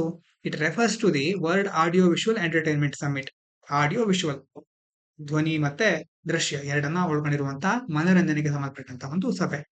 Global platform aimed at fostering dialogue, trade collaboration and innovation in the media and entertainment industry. ಮಾಧ್ಯಮಗಳು ಮತ್ತೆ ಮನೋರಂಜನೆಗೆ ಸಂಬಂಧಪಟ್ಟಂತಹ ಕ್ಷೇತ್ರಗಳಲ್ಲಿ ಟ್ರೇಡ್ ಇರಬಹುದು, ಡೈಲಾಗ್ ಅದರಲ್ಲಿ ಮಾತುಕತೆ ನಡೆಸುವುದು ಮತ್ತೆ ಹೊಸ ಹೊಸ ನಾವೀನ್ಯತೆಗಳನ್ನು ತರುವುದು ಇದರ ಉದ್ದೇಶ.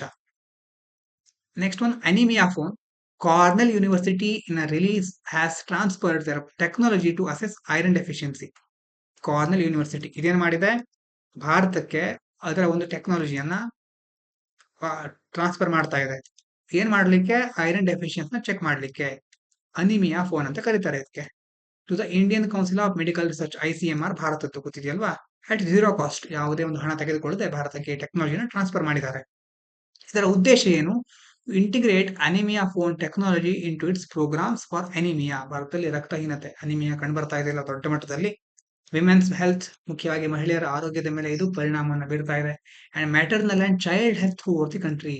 ಅದರಲ್ಲೂ ಗರ್ಭಿಣಿ ಸ್ತ್ರೀಯರು, ಮಾತೆಯರು, ಮಕ್ಕಳಿಗೆ ಇದರಿಂದ ದೊಡ್ಡ ಮಟ್ಟದಲ್ಲಿ ಸಮಸ್ಯೆ ಆಗ್ತಾ ಇದೆ. ಇದನ್ನು ನಿವಾರಿಸಲಿಕ್ಕೋಸ್ಕರ ಇದನ್ನ ಅನಿಮಿಯಾ ಫೋನ್ ಅನ್ನ ಯೂಸ್ ಮಾಡ್ತಾರೆ. ಅನಿಮಿಯಾ ಏನು? Anaemia is a condition where there is reduction in the haemoglobin. ರಕ್ತದಲ್ಲಿ ಹಿಮೋಗ್ಲೋಬಿನ್ ಪ್ರಮಾಣ ಬಹಳ ಕಡಿಮೆ ಆಗ್ಬಿಡುತ್ತೆ. ರೆಡ್ ಬ್ಲಡ್ ಸೆಲ್ ಕೌಂಟ್, ಕೆಂಪು ರಕ್ತ ಕಣಗಳ ಒಂದು ಸಂಖ್ಯೆ ಕಡಿಮೆ ಆಗ್ಬಿಡುತ್ತೆ. Are packed cell volume below an established threshold. Cell volume ಇದೆಯಲ್ವಾ, ಪ್ಯಾಕ್ಡ್ ಸೆಲ್ ವಾಲ್ಯೂಮ್ ಅದು ಸಹ ಎಷ್ಟು ಇರಬೇಕು ಅದಕ್ಕಿಂತ ಬಹಳ ಕಡಿಮೆ ಆಗ್ಬಿಡುತ್ತೆ. New Glenn rocket of Blue Origin. Blue Origin ಅಂತಂದ್ರೆ ಏನು? It has launch its New Glenn rocket. Blue Origin ಅಂತ ಒಂದು ಕಂಪನಿ ಏನ್ ಮಾಡಿದೆ, ತನ್ನ ನ್ಯೂ ಗ್ಲೆನ್ ರಾಕೆಟ್ ಅನ್ನು ಲಾಂಚ್ ಮಾಡಿದೆ. Of its first test flight, sending up prototype satellite to orbit thousands of miles above the earth. ಭೂಮಿಗಿಂತ ಸುಮಾರು ಸಾವಿರಾರು ಮೈಲುಗಳ ಎತ್ತರದಲ್ಲಿ ಮೊದಲ ಒಂದು ಫಸ್ಟ್ ಟೆಸ್ಟ್ ಫ್ಲೈಟ್ ಅನ್ನು ಮಾಡ್ತಾ ಇದೆ. ಗ್ಲೆನ್ ರಾಕೆಟ್ ಬಗ್ಗೆ ನೋಡೋದಾದ್ರೆ, New Glenn rocket is a heavy lift launch vehicle developed by Blue Origin. Blue Origin ಅನ್ನೋ ಒಂದು ಸಂಸ್ಥೆಯನ್ನು ಡೆವಲಪ್ ಮಾಡಿರೋದು. Rocket is named after John Glenn. John Glenn ಯಾರು? The first American astronaut to orbit earth more than 60 years ago. 60 ವರ್ಷಗಳ ಹಿಂದೆ ಭೂಮಿಯನ್ನ ಮೊದಲನೇ ಬಾರಿಗೆ ಸುತ್ತು ಹಾಕಿದಂತಹ, ಆರ್ಬಿಟ್ ಮಾಡಿದಂತಹ ಅಮೆರಿಕನ್ ಆಸ್ಟ್ರೋನಾಟ್ ಇವರು, John Glenn. Design to be reused minimum of 25 flights. ಇದನ್ನ 25 ಸಾರಿ ಮತ್ತೆ ನಾವು ರಿಯೂಸ್ ಮಾಡಬಹುದು. ಬ್ಲೂ ಒರಿಜಿನ್ ಏನು? Private aerospace and space exploration company founded by Amazon's founder Jeff Bezos. ಯಾರಿದನ್ನ ಮುಖ್ಯವಾಗಿ ಸ್ಥಾಪನೆ ಮಾಡಿರೋರು? ಅಮೆಜಾನಿನ ಸ್ಥಾಪಕರಾಗಿದ್ರಲ್ವಾ ಜೆಫ್ ಬೆಜೋಸ್, ಅವರು 2000ರಲ್ಲಿ ಇದನ್ನ ಬ್ಲೂ ಒರಿಜಿನ್ ಅನ್ನ ಸ್ಥಾಪನೆ ಮಾಡಿದ್ದಾರೆ. ಭಾರತಕ್ಕೆ ಸಂಬಂಧಪಟ್ಟ ಹಾಗೆ third launch pad. Union cabinet has approved the establishment of third launch pad in Sriharikota, Andhra Pradesh, India's only spaceport. ಏನು ಥರ್ಡ್ ಲಾಂಚ್ ಪ್ಯಾಡ್ ಅಂತಂದ್ರೆ? ಲಾಂಚ್ ಪ್ಯಾಡ್ ಅಂತಂದ್ರೆ ಏನು? It's a specially designed platform used to support and launch rockets or spacecraft to space. ಉಡ್ಡಯನ ಕೇಂದ್ರ ಅಂತ ಕರೀತೇವೆ. ಹಾಗಾಗಿ ಭಾರತದ 3ನೇ ಉಡ್ಡಯನ ಕೇಂದ್ರ ಈಗ ಎಲ್ಲಿ ತಯಾರಾಗ್ತಾ ಇದೆ? ಶ್ರೀಹರಿಕೋಟಾದಲ್ಲಿ. ಫಸ್ಟ್ ಎಲ್ಲಿತ್ತು? First launch pad supports polar satellite launch vehicle rocket that launches into orbit small satellite launch vehicle. ಮೊದಲನೇ ಬಾರಿಗೆ ಎಲ್ಲಿತ್ತು? ಅಲ್ಲೇ ಇತ್ತು ಅಂತಂದ್ರೆ ಫಸ್ಟ್ ಲಾಂಚ್ ಪ್ಯಾಡ್ ಯಾವ ಉದ್ದೇಶಗಳಿಗೋಸ್ಕರ ಮಾಡ್ತಾ ಇತ್ತು? ಮೊದಲನೇದು ಅಥವಾ ಎರಡನೇದು ಎಲ್ಲಿತ್ತು? ಸತೀಶ್ ಧವನ್ ಅಂತ ಕೇಳಿದಿರಲ್ವಾ, ಸತೀಶ್ ಧವನ್ ಸ್ಪೇಸ್ ಸೆಂಟರ್ ಶ್ರೀಹರಿಕೋಟ, ಅಲ್ಲಿಂದಾನೇ ಲಾಂಚ್ ಮಾಡೋದ್ರ ಬಗ್ಗೆ ನ್ಯೂಸ್ ಅನ್ನು ನಾವು ಆವಾಗ ನೋಡ್ತಾ ಇರ್ತೇವೆ. Second launch pad supports geosynchronous satellite launch vehicle and launch vehicle mark 3 ಅಂತಂದ್ರೆ ಇಲ್ಲಿ ಉದ್ದೇಶಗಳನ್ನ ಇಟ್ಕೊಂಡು ಮೊದಲನೇದನ್ನ ಯಾವ ಉದ್ದೇಶಗಳಿಗೋಸ್ಕರ ಬಳಸ್ತಾ ಇದ್ರು? Polar satellite launch vehicle PSLV ಮತ್ತೆ SSLVಗೋಸ್ಕರ. ಎರಡನೇದನ್ನ ಯಾವ್ದಕ್ಕೋಸ್ಕರ ಬಳಸ್ತಾ ಇದ್ದಾರೆ? GSLV ಮತ್ತೆ LVM-3ಗೋಸ್ಕರ. ಥರ್ಡ್ ಲಾಂಚ್ ವೆಹಿಕಲ್ ಅನ್ನ ಲಾಂಚ್ ಪ್ಯಾಡ್ ಅನ್ನ ಯಾವ್ದಕ್ಕೋಸ್ಕರ ಬಳಸ್ತಾ ಇದ್ದಾರೆ? ನೆಕ್ಸ್ಟ್ ಜನರೇಷನ್ ಲಾಂಚ್ ವೆಹಿಕಲ್ NGLVಗೋಸ್ಕರ ಮತ್ತೆ ಇಂಡಿಯಾ ಸ್ಪೇಸ್ ಕ್ಯಾಪಬಿಲಿಟೀಸ್ ನ ಜಾಸ್ತಿ ಮಾಡೋದಕ್ಕೋಸ್ಕರ ಸ್ಟಾರ್ಟ್ಅಪ್ ಎಕೋಸಿಸ್ಟಮ್ ಗಳಿಗೆ ಮಹತ್ವ ಕೊಟ್ಟು ಅವರಿಗೋಸ್ಕರ ಸಹ ಇದನ್ನ ಬಳಸ್ತಾರೆ. ಈ ಮೂಲಕ ಮೂರನೇ ಲಾಂಚ್ ಪ್ಯಾಡ್ ಅನ್ನ ಭಾರತ ಸ್ಥಾಪನೆ ಮಾಡ್ತಾ ಇದೆ. Mission SCOT prime minister of India recently lauded Indian space startup Digantara at the success mission SCOT. ಏನು ಸ್ಕಾಟ್ ಅಂತಂದ್ರೆ space camera for object tracking. It is one of the world first commercial satellite for space situation awareness design to enhance tracking and monitoring of resident space objects. ಅಲ್ಲಿ ಬೇರೆ ಬೇರೆ space object ಗಳು ಇರುತ್ತೆ ಮೊದಲೇ, ಆ ಒಂದು object ಗಳನ್ನ track ಮಾಡೋದು, ಮಾನಿಟರ್ ಮಾಡೋದ್ರ ಬಗ್ಗೆ ಈ ಒಂದು ಹೊಸದಾದಂತಹ ಒಂದು ಮಿಷನ್ ನಾವು ಕೈಗೊಂಡಿದ್ದಾರೆ. ಮಿಷನ್ ಸ್ಕಾಟ್ ಏನು? Space camera for object tracking. Space ನಲ್ಲಿ ಇರುವಂತಹ ಬೇರೆ ಬೇರೆ ಆಕಾಶ ನಾವು ಕಳಿಸಿರ್ತೀವಲ್ವಾ, ಉಪಗ್ರಹಗಳು, ಬೇರೆ ಬೇರೆ ವಸ್ತುಗಳು, ಅದನ್ನ ಟ್ರ್ಯಾಕ್ ಮಾಡೋದಕ್ಕೆ ಇದನ್ನ ಯೂಸ್ ಮಾಡ್ತಾರೆ. ಯಾವ company? Startup ದಿಗಾಂತರ.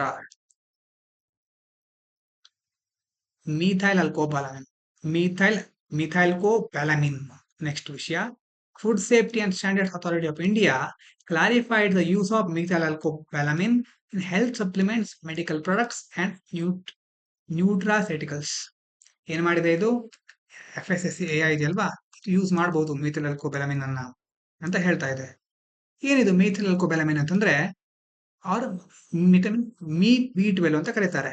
Form of vitamin B12 differs from cyanocobalamin as the cyano group is replaced with the methyl group. ಬೇರೆ ಬೇರೆ ಗ್ರೂಪ್ಗಳಿರುತ್ತೆ ಅದರಲ್ಲಿ. ಈಗ ಸೈನೋ ಗ್ರೂಪ್ ನ ಬದಲು ಮೀಥೈಲ್ ಗ್ರೂಪ್ ಅನ್ನ ಯೂಸ್ ಮಾಡ್ತಾ ಇದ್ದಾರೆ, ಇಲ್ಲಿ ಅದನ್ನ ರಿಪ್ಲೇಸ್ ಮಾಡ್ತಾ ಇದ್ದಾರೆ. It contains an octahedral cobalt centre forms bright red crystals. ಮುಖ್ಯವಾಗಿ ಇಷ್ಟು ಡೀಟೇಲ್ಸ್ ಗಳು ಬೇಕಾಗೋದಿಲ್ಲ. ಇದ್ರ ಮುಖ್ಯವಾಗಿ ನಮ್ಮ ದೇಹದಲ್ಲಿ ಪಾತ್ರ ಏನು? Essential for DNA synthesis. DNA ಸರಿಯಾಗಿ ಸಿಂಥೆಸಿಸ್ ಆಗ್ಲಿಕ್ಕೆ, ರೆಡ್ ಬ್ಲಡ್ ಸೆಲ್ ಪ್ರೊಡಕ್ಷನ್ ಸರಿಯಾಗಿ ರೆಡ್ ಬ್ಲಡ್ ಸೆಲ್ಗಳು ಪ್ರೊಡ್ಯೂಸ್ ಆಗ್ಲಿಕ್ಕೆ, ಅಂಡ್ ನ್ಯೂರೋಲಾಜಿಕಲ್ ಹೆಲ್ತ್ ನಮ್ಮ ದೇಹದ ನರವ್ಯೂಹ ಸರಿಯಾಗಿ ವರ್ಕ್ ಆಗ್ಲಿಕ್ಕೆ. Deficiency can cause severe health issues requiring supplementation. ಒಂದು ವೇಳೆ ಇದರ ಡೆಫಿಷಿಯನ್ಸಿ ಇದ್ರೆ ನಾವು ಇದನ್ನ ಸಪ್ಲಿಮೆಂಟ್ ಆಗಿ ಹೊರಗಡೆಯಿಂದ ತೆಗೆದುಕೊಳ್ಬೇಕಾಗತ್ತೆ. ಕರೆಂಟ್ ರೆಗ್ಯುಲೇಷನ್ ವಿಟಮಿನ್ B12 ಬಗ್ಗೆ ಏನೇನು ನಿಯಂತ್ರಕ ಕ್ರಮಗಳಿದೆ? ಪರ್ಮಿಟೆಡ್ ಫಾರ್ಮ್ಸ್ ಬೇರೆ ಬೇರೆ ರೀತಿಯಲ್ಲಿ ನಾವು ತೆಗೆದುಕೊಳ್ಬಹುದು.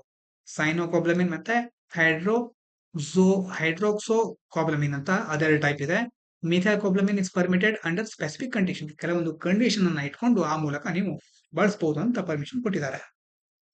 Dosage limit ಏನು? Vitamin B12 levels in products must not exceed the recommended dietary allowance RDA except for food and special medical purpose.